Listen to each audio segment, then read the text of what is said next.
Coming up next on Passion Struck. You can compartmentalize your physical, your emotional, your intellectual, your relational, your spiritual. They're all linked together. And I think it's important to keep growing in all those areas. Be a lifelong learner, but look past yourself. We're in a world right now that's getting more self-consumed. And the joy in life is not getting more wrapped up in yourself.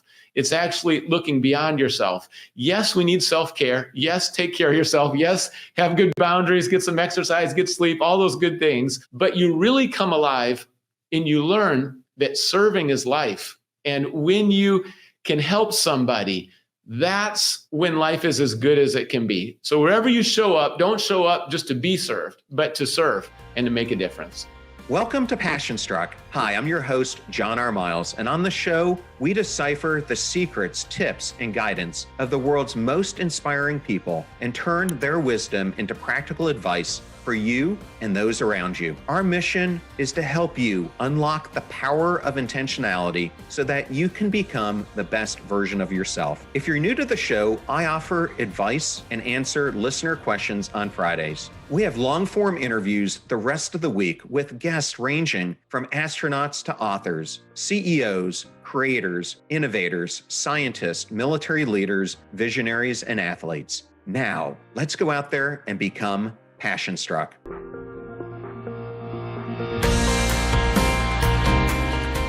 I am absolutely thrilled today to have Jesse Bradley join us on Passion Struck. Welcome, Jesse. John, it's great to be here. Thank you. Thanks for your podcast too. I appreciate the episodes and just you honing in on this topic of passion. It's so important in our lives. Well, thank you for that. We're just past our 3rd year anniversary, so we are so thankful to have the opportunity every single day to inspire and to reach people and to try to help them live better, be better, and create a positive impact in their life and on others. So happy to be doing this and to have you as a guest today. Excellent. It shows and it's genuine and it's authentic. And I think people pick up on it when your podcast is there to empower, encourage, and serve people. And there's so many people gaining so much wisdom. So thanks. Keep up the good work. Thank you for that, Jesse. And I like to give you a chance to get to know our guest. So I was hoping you might be able to take us back to your childhood and tell us a little bit about it. What was it like growing up? Where did you grow up? And maybe just set some foundations for us. John, passion started for me when I was 2 years old. And I told my parents, I want to be a professional athlete. Sometimes you just know early in life. And I grew up on the campus of the University of Minnesota. That's the Golden Gophers in the Big Ten. And we went to all the different sports games. And I'll tell you, in the middle of the frozen tundra, in the winter, it's kind of bleak some days. But when you step into that arena and everyone needs to kind of vent and release, and they're just going for it, literally the barn, that was the name of the basketball stadium, it was shaking. And the hockey, you think of some of the legends that came out of the University of Minnesota, it was caught. Passion is a lot more caught than taught. And when I stepped into those settings, I just told my parents, this is what I want to do the rest of my life. And my parents were divorced when I was 7, couldn't hold them together as a kid. It was a feeling that was pretty helpless. And yet it's not what I wanted. I couldn't stop it. And there was a lot of sadness. And I believe that passion also comes out of pain. Not only what you enjoy, but the difficult things that you go through. And that event right there, that memory I'll never forget, I'll still help couples today and think back to what a difference it makes if someone comes alongside of couples when there's conflict and tension to facilitate restoration. So what happened early in my life is connected to what I do now. Having said that, I focused in high school on academics, athletics, and friends. I thought those are 3 areas where I can apply my abilities. There was success in one sense, success on the outside, but we won state championships. I went to Dartmouth College, Ivy League school, had good grades there, and made a lot of friends. So on the outside, I'd like to say there's the outside story and the inside story. The outside looked successful. On the inside, I was still struggling in different ways that I didn't share with people. But one turn for me is just my spiritual life. That's what I discovered in college. I didn't see it coming, but I come from a family kind of like Baskin Robbins, 31 flavors. And I didn't believe God existed. And I was at Dartmouth, and in a class, they assigned the Bible. And that was the first time I read the Bible. But that was linked to me eventually becoming a pastor. I did play professional sports, played soccer overseas, Love the sport, still very involved now. Seattle Sounders, Faith and Family Night. I play, my children play. Sports are a big part of my life. And my career ended tragically overseas. And we can get into some of that. But I was playing in Africa. I also played in Scotland. Just love that soccer is an international sport, building relationships with people around the world and coming together in unity, friendships that are formed. Sports just give you a picture about life. And the friendships that I made, the relationships continue today. And life's about relationships. It's about love. It's about passion. So that's a quick overview of some of the different times during my life and how they've shaped where I am today. Well, thank you for sharing that. And as I was growing up and myself thinking about where to go to college, I was recruited by a whole bunch of the Big Ten schools. And both my parents went to the University of Michigan. So that obviously would have been my top choice. But I also got to go to Indiana and Wisconsin and some of the other schools. Never did make it to Minnesota, but love the game that Michigan plays with Minnesota every year to get the cup. Now, I understand, speaking of colleges, that you initially had your dream set on going to Stanford, but you ended up getting rejected. And I was hoping you could tell us about that experience and how maybe it closed one door but opened another and what you learned from it. That was a key point in my life. I had worked hard with grades, academics, SAT, looked to be on track to get into Stanford. I talked to the coach there, and he was very excited to have me join the team. And then the day came in the mail. And at that time, they let you know through a letter in the mail. And when the letter came, I saw it was a very thin letter. You don't want to receive a very thin letter or packet when you apply to a school and think you're going to get in. I opened up that letter and it said, sorry, you are not accepted to Stanford. And that was crushing for me because when you don't expect something and it blindsides you, where do you turn? What do you do? I didn't have a backup plan. I just thought, this is going really well. This is where I'm going. And sometimes in life, it's going one way and then suddenly it's not going that way anymore. And what are you going to do when that door closes? That can test you to the core. And what is life going to look like? How do you make the best of the situation? From that, I continued to reach out, talk to different coaches. And the coach at Dartmouth, he was a soccer goalkeeper. He played in Scotland. He was a legend for the Scottish national team. And he also had been involved in soccer worldwide. He chose, instead of coaching one of the top clubs in Europe, he's friends with Alex Ferguson, who is a legend at Manchester United. So Bobby Clark could have been at the very best clubs in the world, but he chose to come to Dartmouth, small town New Hampshire. Why? Because he cared about the development of young men. And in Scotland, a lot of the players, if they didn't make it professionally, they wouldn't have an education. And he really values an education. When I talked to him, it was wonderful. It's like I had a great friend. We would talk for over an hour on the phone, longer than any other coach. Life's about relationships. And we built a friendship. It was humorous at times because his accent is sometimes thick. And when he says goodbye, he says it about 15 times. He'd say, bye, bye, great, bye. Okay, bye now, bye, bye, bye. We would joke about it after we were on the team together. How many times did coach say goodbye to you and you were a recruit? You never know when to hang up the phone. But we joked about a lot of things. And Bobby Clark mentored me. I wouldn't have made it as far as I did without the coach that I had in college. Coaches set a culture that's professional. They set a championship culture. It's both in the locker room, on the field, and off the field. Coaches really teach you about life. Soccer is just a platform. Coach would say, it's the wee things. It's the wee things. And that means it's the very small things. How you do the small things is how you do everything. So if we're going to win a championship, it starts with the small things, lad. And he would say, it's a great day. It would be snowing and windy and cold. And he'd say, it's a great day for soccer. Just teaching us about mindset and attitude and how we approach things and not complaining. And I could go on and on about life lessons from Bobby Clark. All that to say, if you're playing a sport or you have children playing a sport, choose the coach carefully. Because if you find the right coach, everything else will flow from that. And I just see it as the grace of God. One door closed at Stanford, and it couldn't have gone better at Dartmouth. I think a lot of the blessings in life that we really enjoy, that mean the most, we don't see it coming. And you can't even plan it. Like, I couldn't sit down and plan when I was going to meet my wife. But when it happened, and I just knew it was in Iowa City. And she's one of the greatest blessings of my life. a lot of times it'll be through initial disappointment or an extended waiting time. But then in that key moment, and part of it is how your characters develop through disappointment. Part of it is the clarity that comes through disappointment. There, I never liked to grieve. I was someone who always just tough, get through it, don't cry, don't talk about it. And I had to learn how to identify my feelings and then let some of them out, let some people in, even in prayer, give some burdens to God. So there was a lot that I needed to learn in life, and especially in my 20s, that didn't come naturally to me. And if it wasn't for disappointment, I don't think I would have made some of those changes. C.S. Lewis says pain is a megaphone to rouse a deaf world. Pain gets our attention, and ultimately there can be some really healthy redirection during painful days.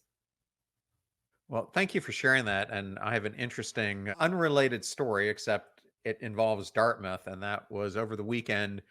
My fiance and I happened to be out and about, and I played rugby in college after I got hurt playing cross country and track. What a transition from one sport to a completely different world. But we were at this event, and all these female coaches were wearing rugby shirts, like Harvard rugby, Princeton rugby, Dartmouth rugby. And so I walked up to the table, and the two coaches at the head of it were the head coach for Princeton and the assistant coach for Dartmouth, who I guess last year won in the lost national championship to Harvard. But Dartmouth has a fantastic women's rugby program, I learned. But it's so interesting. You and I both played Division I sports, and I don't think people who haven't understand how competitive and basically how much is on you when you're in those sports, because I almost think that the university kind of owns you for that period of time. But I did want to ask, how did being a Division I athlete prepare you to go into the professional league, and what were some of the challenges of being a professional athlete? John, I appreciate you sharing about your own journey with sports. And yes, there's some great rivalries, Dartmouth and Harvard. Rugby, it's interesting you got injured and then played rugby. I would think a lot of people get injured and then have to stop playing rugby, but you have a lot of courage. I know you thrived in the Naval Academy as well. For me, with Division I sports, there was a shift, and there's an intentionality. There's a depth of commitment. And I think anytime we want to advance in life, it's both desire and ability. If you don't have the desire, you won't play Division I sports. You really have to wake up. You kind of eat, drink, and sleep the sport you're playing, and your team becomes your family. It's competitive all year round. Whereas in high school, I played some other sports. There was some variety. In college, it was one sport, and all of us, it was a full-on commitment, but we loved it. It was our passion.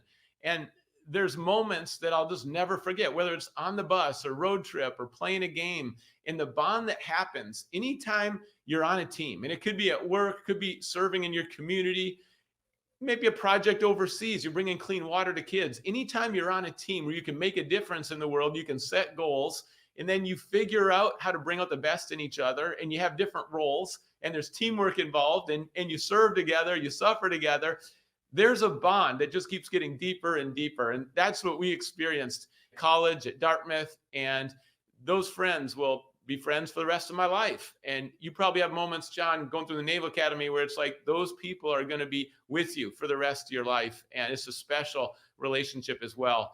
Sports for me taught me so much about life. And I think that the discipline of waking up, lifting weights, starting to eat right, and then the extra training beyond practices, having to, really be diligent with my homework during certain times in my schedule, having that structure, all of that really prepared me to move into the next level again. In college, the pace of the game was a jolt. And I realized I'm going to need to get quicker. I'm going to need to read the game better. I'm going to need to anticipate better. I'm going to need to make quicker, better decisions on the field. And there's the mental game of it as well. So all of that is being tested, but we need the tests to really grow. We need the tests to develop. The fruit comes in the valleys, not the mountaintops. And we would win an Ivy League title, and then the next year we get a little complacent and struggle. And then the next year we win the Ivy League title, we make it Division I Final Eight. This success is great. It's fun. You remember it. You have the rings. But where you win the championships is when no one is looking, and it's during the off season. Remember our coach walking past us one summer, and he was almost concerned some of us were going to get injured because we were playing so hard in the pickup games that weren't even official practices. And that's the year we went the furthest. So there's a real hunger that develops. And again, culture, it's caught. And when a few guys really want it, it starts to rub off. And now when the whole team wants it and they don't care about personal success, we're just in this together. That's exciting. I mean, that's what life's about. When instead of just one person getting the top of the mountain, how can we all do it together? How can we figure it out? Road trips, hostile environments, injuries. How do we navigate these challenges, not to mention personal lives? And when you achieve that success together, it's rich. It's rich. And I think all that prepared me. It became clear I wanted to continue to play. I didn't want college to be the end of the story. And because soccer is an international sport, I looked, around the globe, and there were many opportunities. Being able to go to Scotland was outstanding. And then going to Africa, completely different place. So much love, so much warmth and hospitality, generosity. And yet there's famine and drought and AIDS and injustice. And I had never been up close and personal with some of those realities. Literally, guys on our team, guys on the national team were dying because of AIDS. And it was a tragedy that I realized is much more important in soccer. And I think in Africa, listen, when you're an athlete, you have to have a certain amount of focus and you have to take your sport seriously. And sometimes you lose perspective on what's even more important than sports, and what's more important could be in my own life or in the world or the difference I can make. And I think Africa, there were seeds planted during that time that we're going to continue the rest of my life. And I didn't even recognize it then. But what I saw and experienced when I personally went through in Africa, that shaped, and it was like it fueled and it forged a new purpose and passion in my life. And it was far bigger than soccer. Yeah, I want to ask you one more question about it because you alluded to this when you first started the interview, but I understand when you were playing in Africa, you experienced a tragic illness that must have been incredibly challenging. How did that experience shape your perspective of life and your faith? Right. Because I was basically prescribed a medication to prevent malaria called Lariam, and it built up toxic levels in my system. I was taking it weekly as prescribed, and yet what was supposed to protect me began to kill me.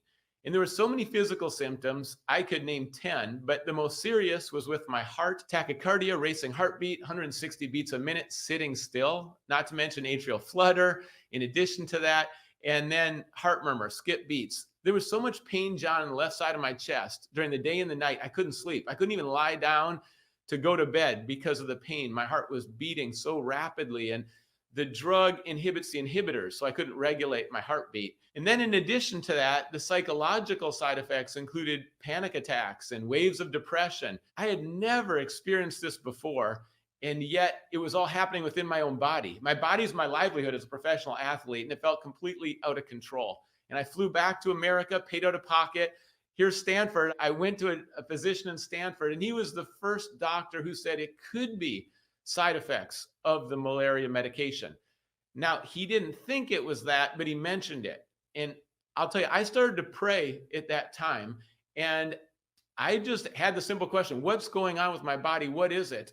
And when God communicates, sometimes it's not even an audible voice. Well, it's not an audible voice. It's kind of like in your heart and mind, you start to hear and sense. And I just knew it's the drug that's causing it.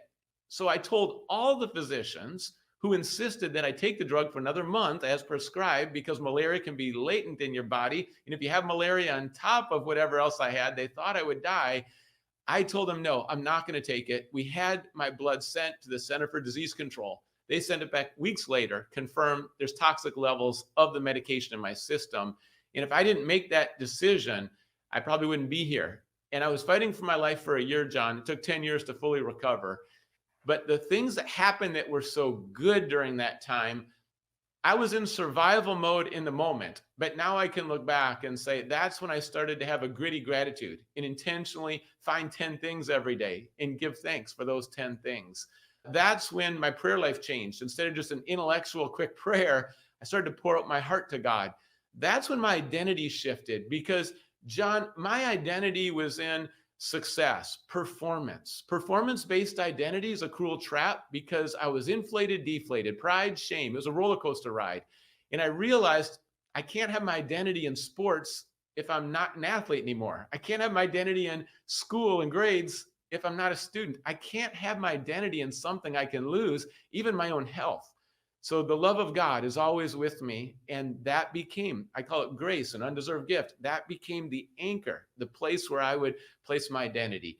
And a lot of different things. I had to chart my progress, celebrate success in terms of walking.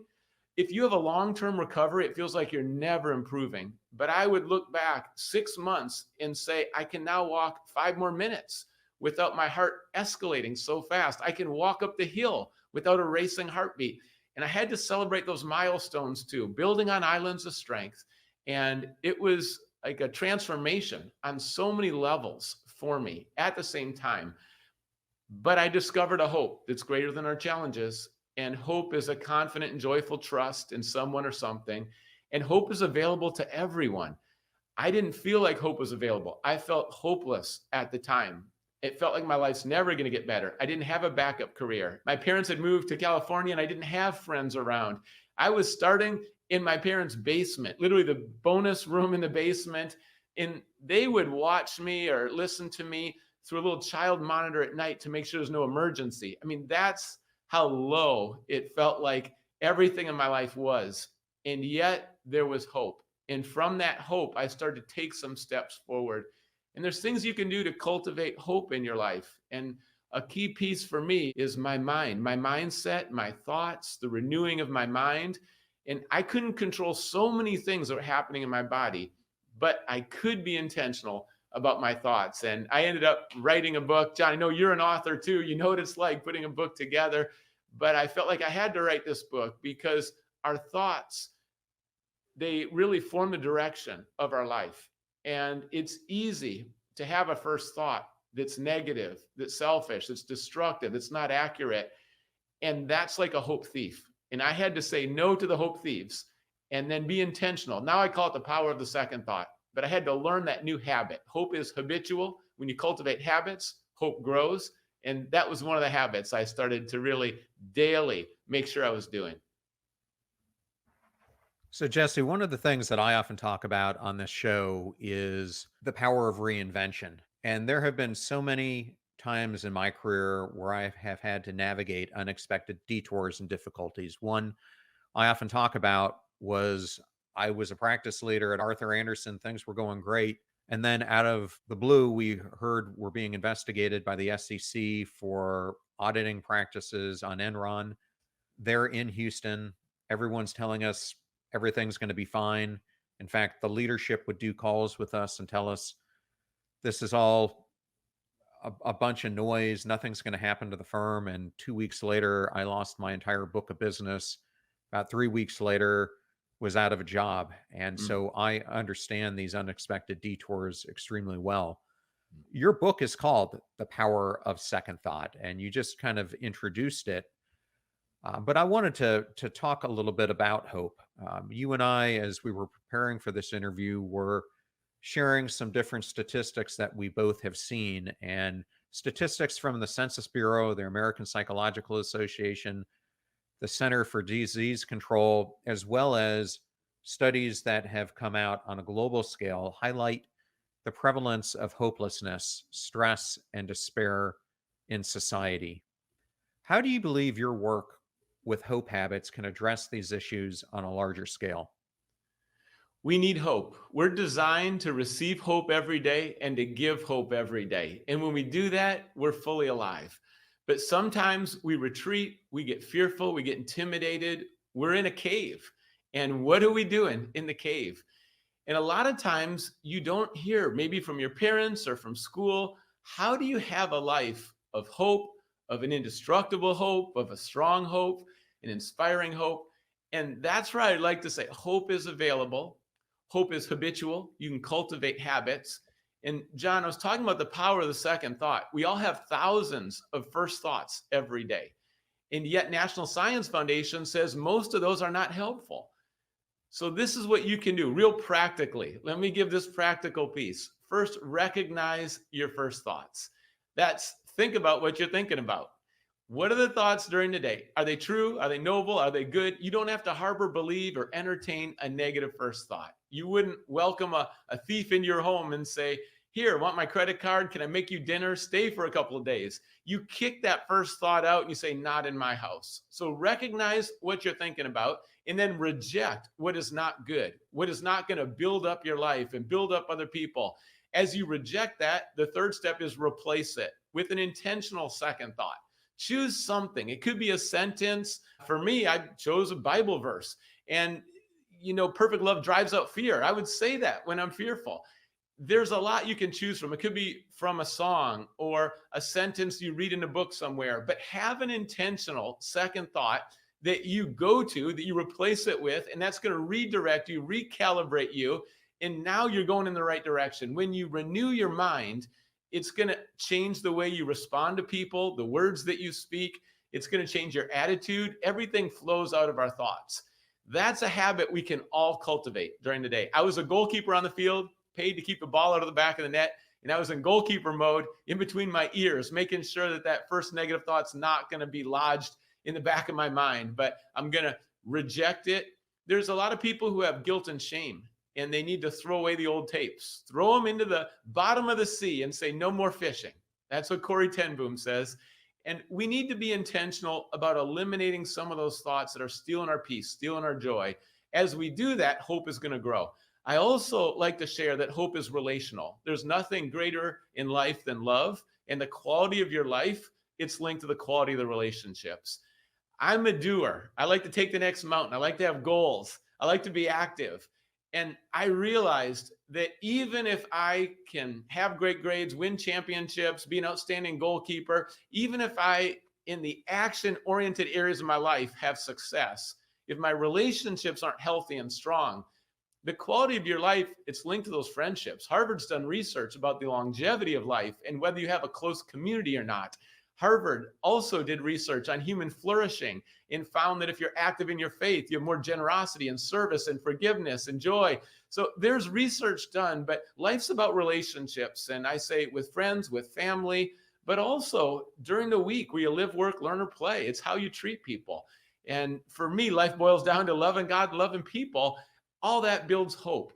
And hope is not random. It doesn't just come and go in an arbitrary way. But hope is linked to the choices that you make. I encourage you to choose hope. Choose hope because when you live a life of hope, you're going to inspire others and it's going to multiply and the culture will be changed. The laws of the land are important in America, but it's changed one heart at a time. And it's love, it's hope, it's relationships. That's where the healing is going to come in our land. So I appreciate you sharing that, Jesse. And I think a lot of what you just said are things that we like to echo on this podcast because Passion Struck is really about the power of intentionality and the intentional behavior changes that we make. And one of the principles that I explore in my own book is this concept of becoming a mission angler. And I introduce it like this. I particularly picked this metaphor because I live here in Tampa Bay where fishing is some of the best in the United States. And when I go out fishing and the people who I know who are anglers, they really go about their practice intentionally from the time that they wake up to go on the boat, to looking at tides, to the wind, to moon phases, to what fish are in season, etc. And I use this analogy because so often that discipline and intentionality that we apply to something like fishing or a hobby we have or an interest, we don't apply to crafting our life in the way that we want it to become. And instead, we end up embracing our life in a very unintentional way. And I wanted to ask you, you went from a point where you were stuck in your own life to now being an author, a pastor, a public speaker. But this path wasn't exactly linear, I'm sure. There were a bunch of hiccups along the way. I was hoping you might be able to share your story and maybe some of the advice that you have on how a person in the audience could be a life crafter in creating this ideal life that they want to have for themselves. John, I love it that you're bringing up that topic. And a lot of times it just starts with a sense that there's more. there's more available in life, and the hunger starts to grow, and you reject the status quo. There's a lot of patterns in this world, and you can just get caught up in those patterns. Some of them are negative, and they're stifling. It's time to dream again. I like the question, what's ideal? And if you are making a change in your career or your job, that takes a lot of courage. I like to say the 3 C's. You need clarity in the direction you're headed. You don't have to know everything, but it's hard to steer a parked car. So you have to start moving with some clarity. It's going to take courage. There's going to be obstacles, people that try to talk you out of it, people that throw shade. And then you want to do it with compassion. You want to care for people. It's all about serving. It's all about helping other people. What are your talents? What are your gifts? It's going to be linked to ways that you can improve the lives of others. There's going to be certain needs that catch your attention. When I saw kids need clean water in Africa, I know what it's like to be a kid in Africa, seeing that firsthand, and then what they go through and how far they have to travel and the water they have that's not clean.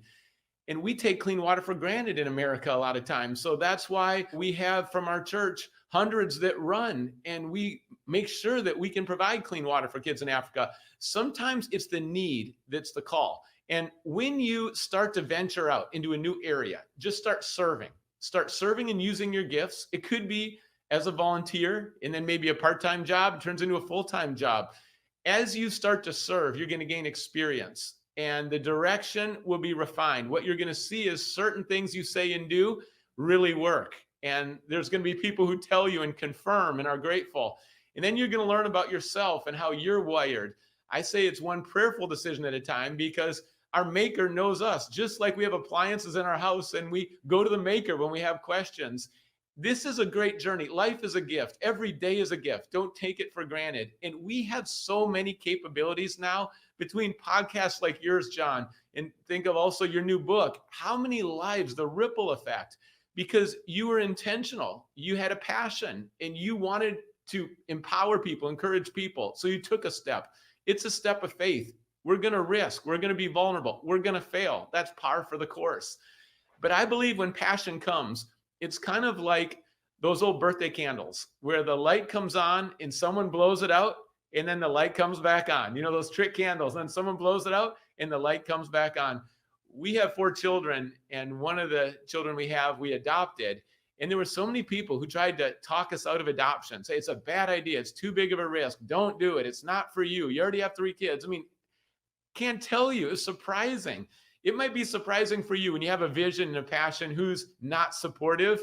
That's okay. Don't give those people too much power. You're going to find people that share your passion and purpose. Link arms with them. Collaborate. You're not going to get there alone. Start finding organizations, companies, businesses, individuals that have the same fire that you do and want to run. Life's short. Make the most of it. And when you find people, as you share your vision and you look in their eyes, when their eyes light up and there's a fire in their eyes, because there's a fire in their soul, that's who you want to team up with. If you share your vision and the other person's eyes kind of glaze over like, oh, really? And they kind of yawn, that's not going to be your person you're going to run with. So find people, you'll see it in their eyes. When you share your vision, they're going to say, that's what I've been thinking about. That's what I'm excited about. And as you find those people, the fire grows. I like to say embers alone start to fade, but when you bring embers together, there's a bonfire. And as you find people and collaborate, win-win partnerships, that's when we've seen the most impact. It's been through partnerships, and you might not have those relationships right away, but through social media, find those people. Through LinkedIn, find those people. Take some relationship risks. You're not going to experience this by being comfortable. And I think that's one of the biggest idols in our life is just we want to be comfortable, safe.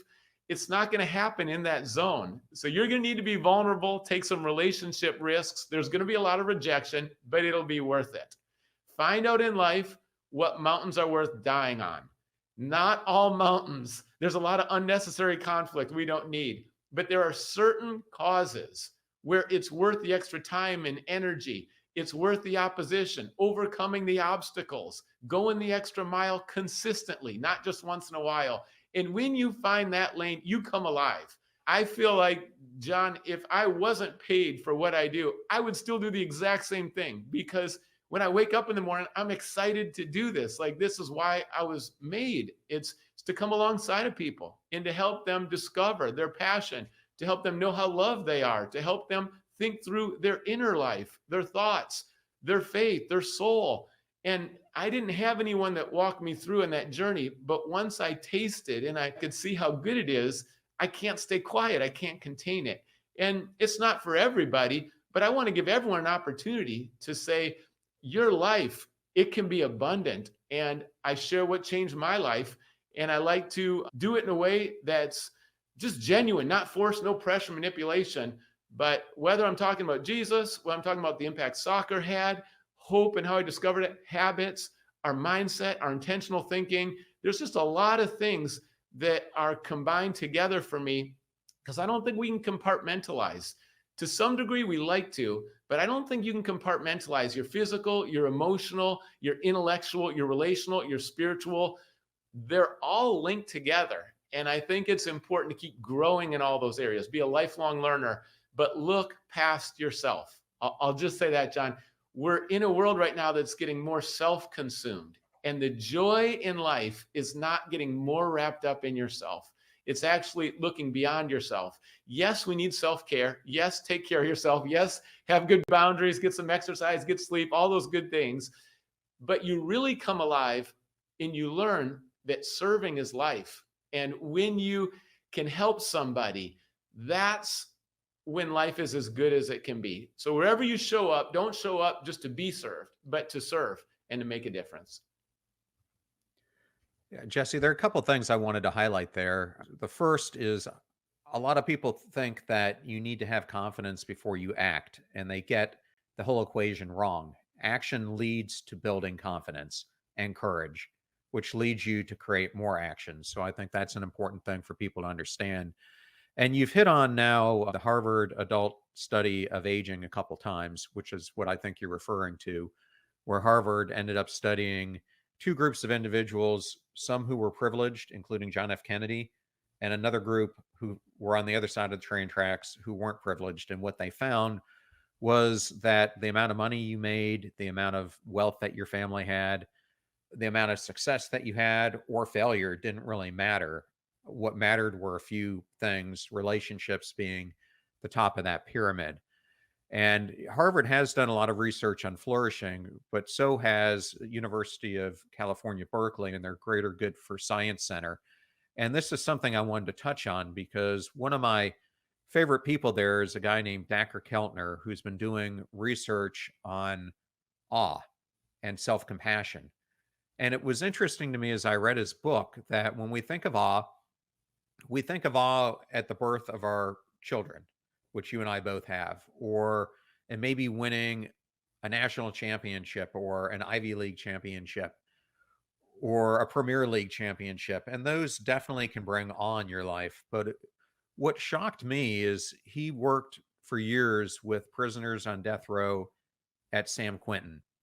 And he said he saw in them more forms of awe than he would have ever imagined. And where he saw it most was in simple acts of kindness that one human being does to another, or that you do in service of other people. And I think it just harks back to what you were just talking about. And I was maybe hoping you could use that to dive down a little bit deeper into it. Absolutely. I lived in Northern California. I know San Quentin. And when you think about our purpose, there's going to be a sense of compulsion, like I need to do this. There's going to be a sense of joy, and there's going to be a sense that this is much bigger than us. And as you go through it, listen, I'll be vulnerable, John, and say, when I was having my heart problems, I could no longer drive because I couldn't handle any stimulation. I was too sensitive. My system was too sensitive. It took so many years to be able to learn how to drive again and to stay calm. And that's not how I anticipated spending my 20s. So even though I'm talking about different parts of my life that have been so joyful, let me tell you, it stretched me to the core to learn how to drive again. And I had to have the power of the second thought. And I would have things I would say, do not fear, I'm with you. Do not be dismayed, I'm your God. I would be saying these out loud, learning how to drive, and at night as well. So that was literally driving through Northern California too. And I didn't know, could I drive an hour? Could I drive 2 hours? I'm sharing it because there's going to be moments where we feel like we're not enough. We just can't make it. And it's so important to not quit and give up. And that's where I think we need each other. And then ultimately, we need God as well. We need each other. In a prison, we need each other. And we're not meant to be in isolation. It's one of the reasons COVID hit us so hard, because there's so many people in isolation and we were dying, and kids were literally on the inside feeling so lonely and hopeless. We need each other. And the way we connect is through service and a sense of awe. We are designed to have wonder in our lives. When you look up, and my wife and I went for a walk this week. We like to take walks regularly, and looking up at the sky, it was a clear night, which doesn't always happen in Seattle, and especially during the winter. But just looking at all the stars and the formations and the beauty of the sky and the moon, and that's just the tip. I mean, the galaxy, the depth. How does this world work? We rotate in an orbit. I mean, there's a sense of wonder. Our human bodies, how they're made, there's a sense of wonder. And it's good to be in awe and wonder. I like to say there's mystery and clarity. Let's talk about the science, the research, the facts, but we know we can't just go into the lab and prove love, right? We see the effects of love. It's very good, but not everything is just in a tight little box. And you can never, some people want to control everything and jam all of life in this controllable little box and put it in their back pocket and feel like, they're running the world. The truth is, there's a lot we can't control. Be faithful in what you can control, but then there's a lot we can't control. And as you step into that, I like to draw a big circle on a whiteboard and have people shade in how much they know. If the circle is all the knowledge in the world, how much do you know? And most people just pick up the pen and put one little dot. And I say, okay, one little dot is how much you know, and the rest of the circle is things you don't know about this world. Okay, then that's kind of humbling. At the same time, enter into that with a sense of awe and wonder. Learn about other people. Listen to them. Listen with the goal of understanding. Listen with your mind, your heart. Don't just think about what you want to say. Don't be quick to speak. I'm an extrovert, so this is challenging, but be quick to listen and ask more questions. In our culture, it's said you have to ask 3 times. How are you doing? And the first time you ask that, most people don't even respond. How are you doing is just, I see you. Hey, how are you doing? What's up? Hey, you want to go catch the game with me? The first one doesn't even go deep. And the second one, well, how are you feeling about that? And then what are your thoughts about that? And as you keep going deeper, someone's going to go deeper with you because they know you want to listen. If you're a good listener, you're going to have great relationships. It's a lost art, listening well. That's one of the ways you serve people. Our time is so valuable. And when you give your time and attention, you show that you care. If someone's by the side of the road, sure, you can hand them some food, and I encourage you to do that. But when you stop and you hear their name and you listen to them and they share part of their story, now there's something much greater than just food. So start with the physical, meet needs, but then move deeper into the relational connection, into using your talents. I like to use the acronym BLESS, which is begin with prayer, listen to people, eat meals, serve people, and then share your story, share hope, and then listen to them, learn from them. That kind of connection. We need a deeper connection in our nation right now. We need people of different ages and generations to connect and learn from each other, different ethnicities, people of different nations coming together. Why? To build community, to build that unity. And yes, we're going to have differences. There's political differences. This year could be really tense with all of the election stuff, but we can't let some of our differences divide us. We can still have differences and love each other. We need to grow in that. And I think that can happen anywhere. And absolutely, we have a prison ministry that served for over 10 years. I've been with them in prisons here, and it's inspiring what can happen in a prison, because life ultimately is not about your situation. Don't give your situation too much power. It's about what's happening on the inside and what's happening in our relationships. And we've got a lot to learn from prisoners and some of the bonds and the ways that they're serving one another, because that's where the awe and wonder really is. Jesse, thank you for sharing that. And there's one last area I wanted to focus on with you. And this is something I've never shared with my audience before. So it's a first for them and it's a first for you.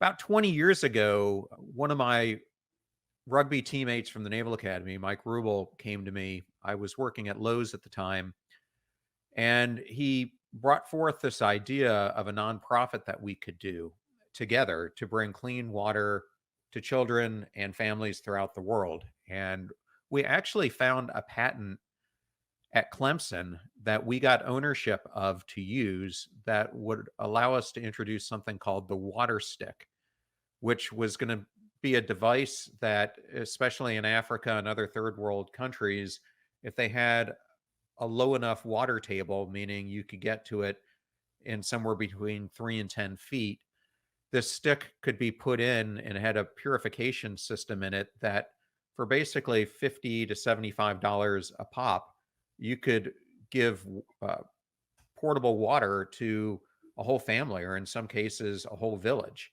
And unfortunately, we went through a whole bunch of VCs and tried to get funding for it and just couldn't do it. Hmm. But I bring this up because it was a passion of mine and of Mike's. And I understand you also have a whole focus yourself of trying to bring clean water to every children in Africa. And I was hoping you could talk about that. I love what you were doing there and the creative solutions that we need.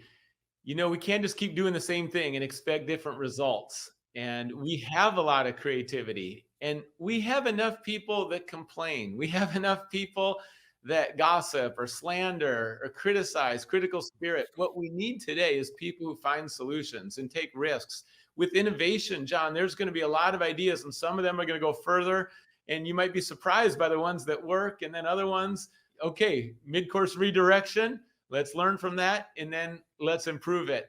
So I encourage people today who are watching, who are listening right now, keep thinking creatively, keep collaborating, keep coming up with new solutions.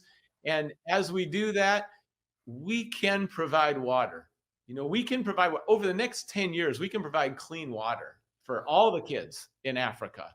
And how do we do that? It's going to take a number of different leaders. It's going to take people who want to give. It's going to take people who want to go. It's going to take people who are there actually, the new wells and digging those. It's going to take all the above. So to really make a difference with substantial generational goals, it's one of those where all hands on deck. Every role is important. Every encouragement is important. Kids should have clean water. Kids should have food. There are some things, again, that are out of our control. And then there are some things that are fixable. There are some goals that are achievable. And all the resources we have now, between the networking and social media and email, between videos, between being able to connect overseas, planes to travel, the technology, it's incredible what we can accomplish right now if there's a clear goal, if we work together. There's always going to be some disagreements on the how. And what I've seen is that a lot of people share the same purpose and passion. And then sometimes conflict breaks out in the how. Well, I think we should do this. Well, I think we should do that. So often it's a both and. It's not an either or. And one person will do it one way and that's their style, and someone else will do it a little differently. And how can we bring out the best in each other instead of trying to make everyone perfectly line up? Maybe we need 10 organizations instead of just one. How can those 10 that have different specialty areas work well together, even though they're going to take different approaches? So it takes humility and unity, is what I'm saying, to accomplish these massive goals. And it takes some persistence. And I love it. My son and I went it was a half marathon. I'm not someone who likes to run, but I tore my Achilles tendon, and it was a big step to be able to run again and then run with my son. We ran a half marathon. All the money went to clean water, kids in Africa. We got to do it together. Serve with your family. Invite your friends, your family to do something with you. And something like clean water, food overseas, or it could be local in your community at a food bank. But take that first step. And as you take that step, more doors are going to open. And you're going to look back and say, I'm so glad I took that first step, because 10 more doors have opened. So I encourage you, take that first step today. Well, Jesse, I think that's a great way to end this portion of the interview, is to take that step, because that's what this whole interview has been about. If someone is interested in learning more about you, where are some of the best places they can go? I have a website, jessebradley.org, and there's free resources, 7 habits you can cultivate for hope, 30 days to strengthen your marriage. There's a lot of free resources there. Check out the video series. And on social media, Jesse J. Bradley on all platforms. I'd love to hear your story, love to connect with you, see if there's any ways we can work together. And don't forget to mention your podcast. That's right. The Bonfire, check that out. And the new book, The Power of the Second Thought. I hope that'll really be practical for you in a daily way. The renewing of your mind, it's worth the intentional effort so that you don't have to just settle for those first thoughts. Second thoughts are better than first thoughts. Well, Jesse, such an honor to have you here today. Thank you so much for joining us. I know you and I have been trying to get this one done for a long time. John, I appreciate you. Keep up the good work. You have a consistency and an excellence. You love research. You love people's stories. And because of that, there's a lot of people who are reading your books and listening to your podcast who are really growing a lot. So thank you for sharing what you did today in some new areas of your life too. And I know people really trust and respect you. So thanks for your voice and how you inspire people.